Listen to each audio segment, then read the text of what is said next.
with the announcement of the bowl selection, I think this is a product of our relationship with the ACC and being able to match, with LSU. It's certainly excited about the opportunity to play such a great program in LSU. I know our guys were really excited about the news and the matchup that we'll have in the Music City Bowl, playing in a great town in Nashville and in another NFL stadium.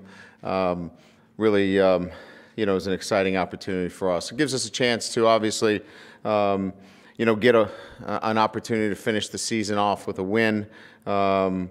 Anytime you get bowl preparation, that's important for a football team, especially one where we're trying to find ourselves. The additional practices allows us to, continue to work with our younger players and continue to develop our players that are currently on our football team. So excited about the Music City Bowl, excited about the matchup. The town of Nashville makes for some pretty good postseason football, and one that we're certainly excited about our relationship with the ACC to give us this opportunity.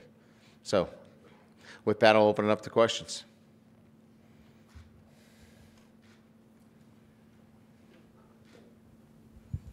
Brian, I know we talk a lot about practice. You're always someone hard to hear, so we made sure that was I'm usually pretty loud. silent over here. Most of you guys are. Specifically with a guy like Niles and some of the younger guys, how important are these next couple weeks of practice for them? Well, they're invaluable. I mean, really, if you look at it, we're going to get 8 practices prior to going down to the site, and another 5, a couple of non-contact situations where we're in weight training, conditioning, and meetings. Essentially, we're talking about another spring ball. So when you get that opportunity with these younger players, it's invaluable in their growth and development. So we need that. We need it desperately, especially for a lot of our players across the board. So it's going to be another building block for these younger players. You said after the USC game you wanted to see some bite out of these guys. I know it's still a little early, only a week after, but have you started to see the response that you maybe wanted? Yeah, I mean, everybody is certainly disappointed about the way the season ended, certainly, but you got to look at each position individually, and there's going to be a lot of competition. So when we get back here off the road Thursday, Friday will be our first practice, and the tone is pretty clear about what the expectations are. There's competition.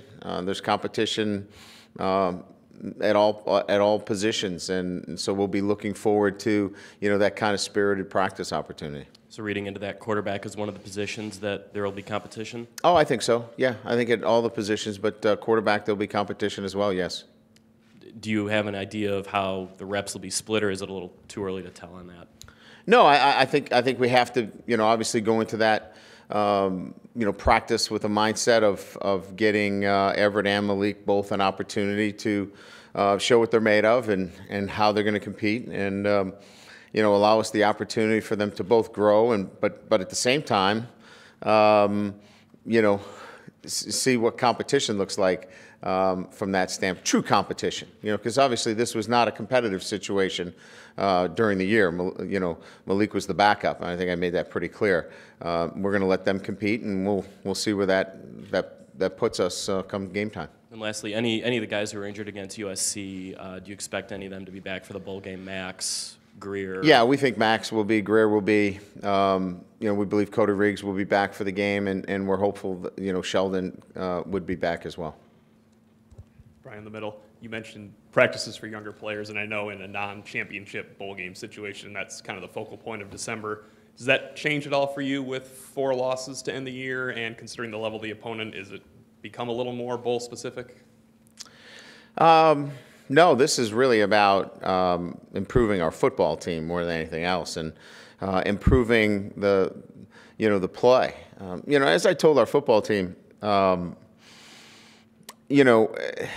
I really haven't had much problem with this group in terms of their preparation and the way that they work. They put in the time. We're just a sloppy team on Saturdays, and so we have to find out what's that component. Why is that occurring? What are those things that that are happening. And so we've got to clean up what Saturday's about. And some of that is, communication, trust. Some of that is confidence in your ability to go out and do your job. So this will allow us to really reinforce some of those things over the next 3 weeks. Two other guys on the injury front, Daniel Cage and Jay Hayes. I know there's 23 days left. Yeah. Well, Cage battled the best he could. He was limited, but we really didn't have much choice. We had to put a young kid in there. Generally, my experience is that a freshman after his first knee injury is not really even going to answer the bell. I'm proud of the way he actually answered the bell. He was largely ineffective, however. With Jay Hayes, he had an ankle sprain, which was fairly significant, and it's going to take some time. We think we'll get him back, but he's limited right now and probably limited for another week or so. Cage likely to play? Yeah, I think he's going to be in a position where I think we'll see him back to pretty good health by the time we're able to play. Brian, with the quarterbacks, how long do you want that competition to go? Do you have a feel for that yet? I think that, really what we're talking about is, some things that I want to see change, that will have to change during practice. And I've already had conversation with both quarterbacks, so I think it's probably more towards what my eye sees during practice, So I guess in answering your question, it'll be when I see what I see, will be the duration of that competition. So it may be 8 practices, it may be a year, but I'm going to have to see what I need to see, from both of them. And then you mentioned that you thought you would have Max back. Does that give you enough depth where you don't have to be creative with other people at the safety position? I think so, but we're, obviously we've got to get, I think Farley's going to have to take a little bit of rep work at safety and get some work back there as well, just in case Max can't answer the bell. We're hopeful that he can. We think that he can, but we're obviously very thin there. So it's important that we get some work back there with Matthias as well. I'm sure that you've maybe caught snippets of LSU this season. They're a very physical team, yeah. And I know in the past you've wanted to have more physical practices. Can you afford to do that given all the injuries that you have on defense? We're gonna practice physical, even if we have to put out guys that are not going to play this year. We're going to bang and play physical because that's the kind of football that we're going to see. And it can't be flag football here for the next, eight practices. So even if we've got to line up some offensive linemen and put them in defensive lineman roles, we're going to do whatever is necessary to physically prepare our football team for a very physical football team in LSU. And I'm sure that, Kyle Brinza's chomping at the bit to kind of get back in the swing of things. Do you feel like you're going to stay with the same operation that, even though Malik now is really involved in this quarterback thing? Yeah, I'm not touching that. I think that's at a point now where Malik just stays out there, and if he's the starting quarterback, he just stays out on the field and handles those duties as well. And the last one from me, you seem to be pretty happy with the matchup and the location. Did you as a coach, did Notre Dame as a school have some say in the matchup and the location? Well, as a Tier 1 bowl, there's obviously 2 bowls that we have not participated in. If geographically there's a preference, we'd like to continue to explore areas that we haven't been to before. So you can read into it from that perspective. We knew that an SEC matchup would be most favorable. And then certainly, then it became outside of our control what that ultimate matchup would be with the SEC because of how they tier their football teams. So if there's anything that we controlled, it was that we picked up the phone and said, "We hope you like us like we like you." I guess that's the best way to put it. Brian, in the middle, like Matuska, on the injury front, where sort of he coming off USC? Matuska. Yeah, Matuska. Matuska. It's the first time that I've ever been able to really correct anybody. Slew of emails from his parents will get you to get his name right. Could you ask the question again? Status? I'm sorry. He suffered a brachial plexus, so he had a pinched nerve, which really had no strength, not enough strength to go in there and battle and compete in the manner that we thought was necessary. Had really good strength and full movement, so we think he's going to be able to get back to practice here at the end of the week. He battled in there, but you know, when you're going from 12 to 15 reps to 73, it's not really fair, you know, to ask a kid to go that many reps. If we were asking him to go, you know, to 30 reps, feel really good about that. So we really got to get his volume up, and that will be what we really work on hard over these next few weeks. Folston was a little banged up, I think, in the game. How did he come out of that? He's okay. Yeah, he was banged up a little bit, but I think he's fine, and he'll move forward, no problem. When you're talking about what you want to see from the quarterbacks, I think with Everett it's fairly obvious, but like with Malik in a practice situation, how do you want to see him practice differently than maybe he has even going back to August? You know, mechanically, I think we need some little consistency. He has a tendency to fall off his throws a little bit. I think we saw that on his game performance. Made some really good throws, but has a tendency to lose his balance in his throws a little bit. So be more on balance on throws. And then I just think some consistency in what he does in the passing game. I really like what he does in the run game. He communicates very well with the offensive line, got his checks in. So there's some things that he needs to work on, but I think it's probably mechanical in throwing the football, being on balance a lot more. And then I think consistency in the passing game. I think if we do those two things, we make pretty good progress. And then just sort of big picture, you talked about how this is a team that's sloppy on Saturdays. Is that something that you realistically can fix over 15 practices, or is that more? Well, we may have to move over one lane, you know, and maybe not be in that speed lane, and maybe slow it down just a little bit and tighten some things up, and you know, especially on the offensive side of the ball. Defensively, we can't give up the big plays that we gave up. They're absolutely unacceptable under any circumstances, whether we're playing, you know, a slew of freshmen or not. We're in position to make those plays with good fundamentals and good technique, and so we have to eliminate the big plays that we gave up. To give up 6 touchdown passes is absolutely unacceptable under any circumstances, and our coaches know that. Our players know that. Everybody's on notice. You know, coaches alike. Our coaches are on notice. It's unacceptable. So we have to, you know, obviously shore up that situation, and then we've got to do a better job on the offensive side of the ball. You were out on the road last week, out on the road this week. What's sort of the message you're hearing from prospects that you talk to about what happened sort of at the end of the year in terms of, you know, their view of where Notre Dame's going? What's your message to them about where Notre Dame's going?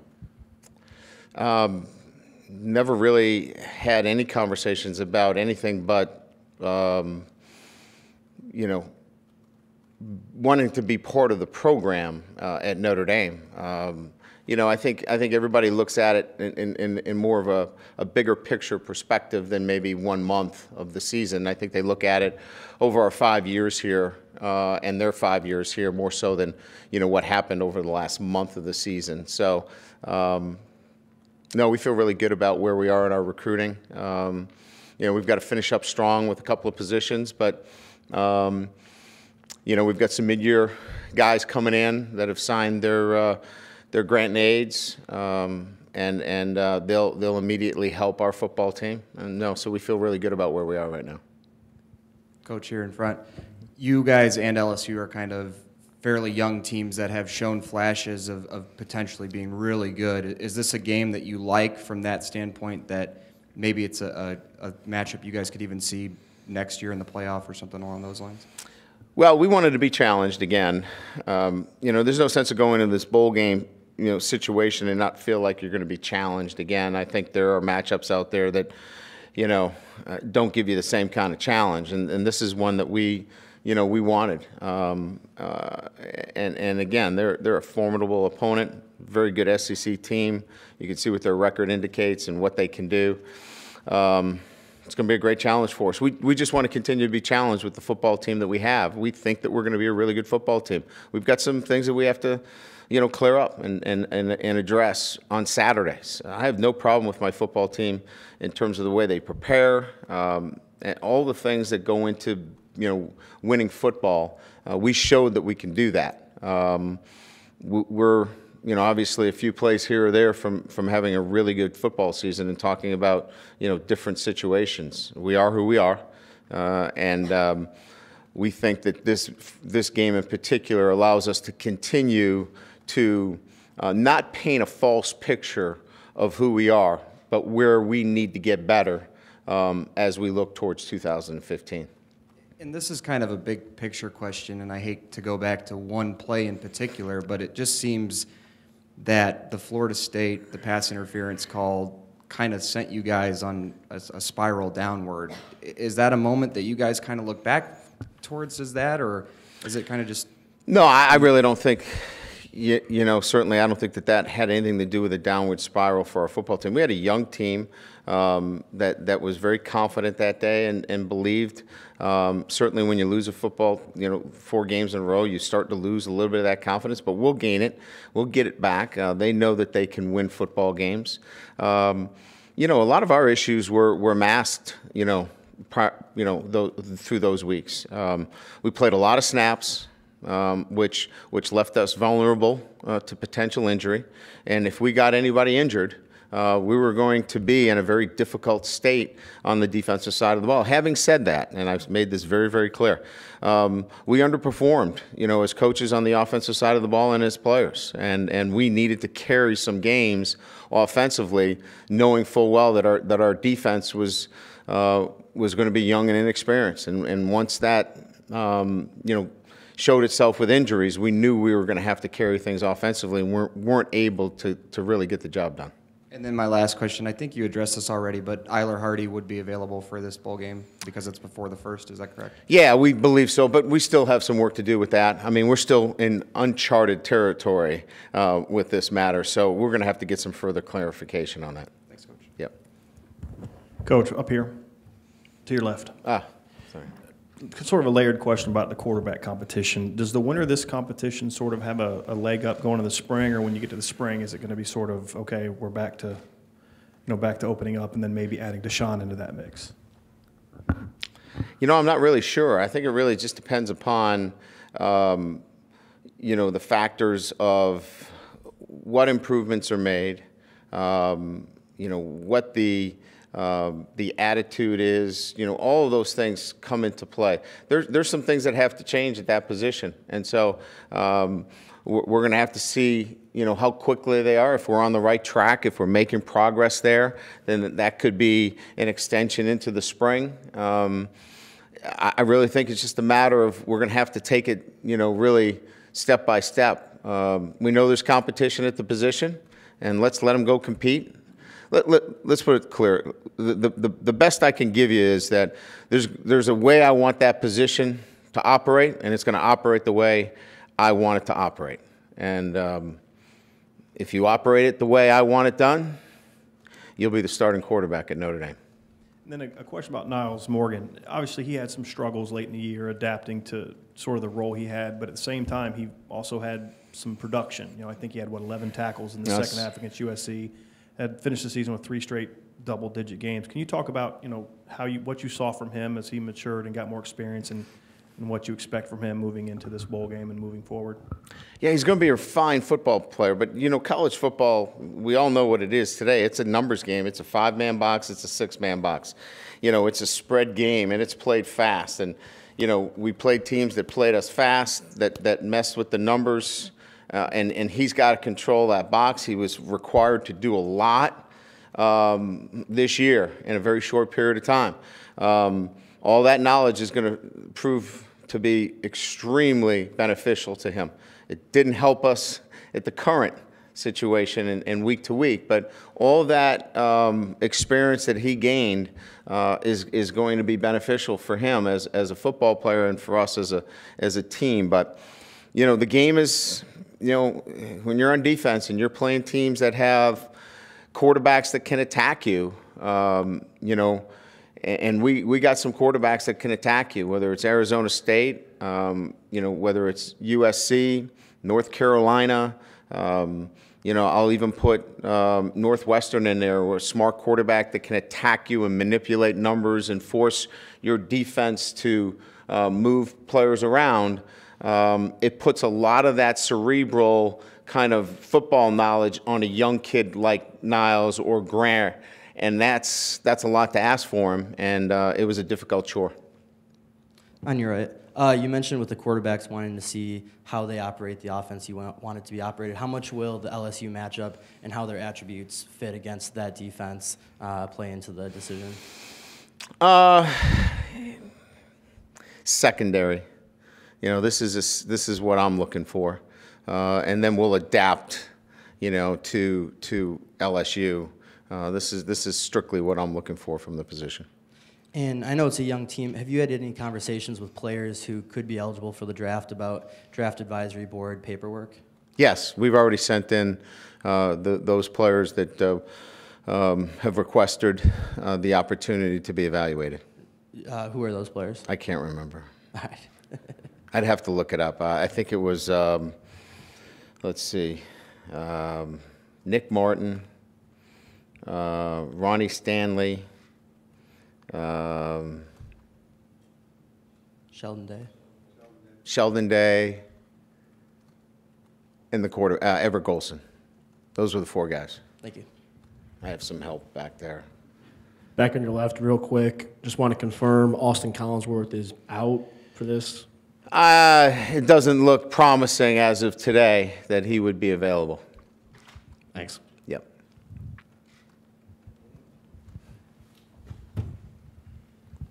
Coach, say the college football playoff seeding came out and the Big 12 got left out in part because they did not have a 13th game on their schedule. That's what the committee chairman said. In light of that information, does that affect how you guys might approach scheduling in the coming years here? Or is there nothing you can do about it at this point? Well, I think everything is a fluid situation after today's decisions relative to who the four teams are, right? I think everybody's kind of back into their own conferences looking at, you know, did we make the right choices in scheduling and decisions? So, yeah, I'm sure, you know, Jack and I will get back together and look at, you know, where we are and are we doing the right things. And certainly I think it's, again, a situation that has to be looked at and evaluated because it's such a fluid situation. Do we go to 6? Do we go to 8? I think all those things are on the table for discussion, as well as, you know, would we be in at 11-1? You know, I think those are all valid questions to be asked, and it's our responsibility to be prepared to answer those questions based upon how we're scheduling. So, fair question, and one that I think that we'll have to evaluate, like most conferences are evaluating where they're at right now. All right, let's go to the phone, see if we have any questions from the callers. Ladies and gentlemen, if you are on the phone and you would like to ask a question today, please push *1 to queue for a question. Our first question comes from Matt Fortuna from ESPN.com. And just to follow up on that, I'm not sure how much you think about the past and whatnot, but when you see a team that goes undefeated like Florida State and is in the top 2, do you think that's fair, one? And do you almost think, what if we had the system in place when you guys were 12-0 2 years ago? Well, again, it's so hard for me to get in the minds of others and how they think. My ballot was public, so you could see how I thought. I had Florida State ranked first. I think that winning's too hard in college football not to be evaluated on a full body of work. I certainly was impressed by what Ohio State did against Wisconsin, but I'm not somebody that is just easily impressed by one game. I think the whole year has to be looked at. So I think when you win 12 games and you go undefeated, no matter how you do it, you cannot overlook that kind of work. So I would be hopeful in saying this because I can't speak for others, but I know how I feel. It's too hard to win in college football, and to leave somebody out that's undefeated would go against the reason why we compete for only 12 or 13 weeks a year. Thank you. Yep. We have no additional questions on the phone. All right, thanks, everybody.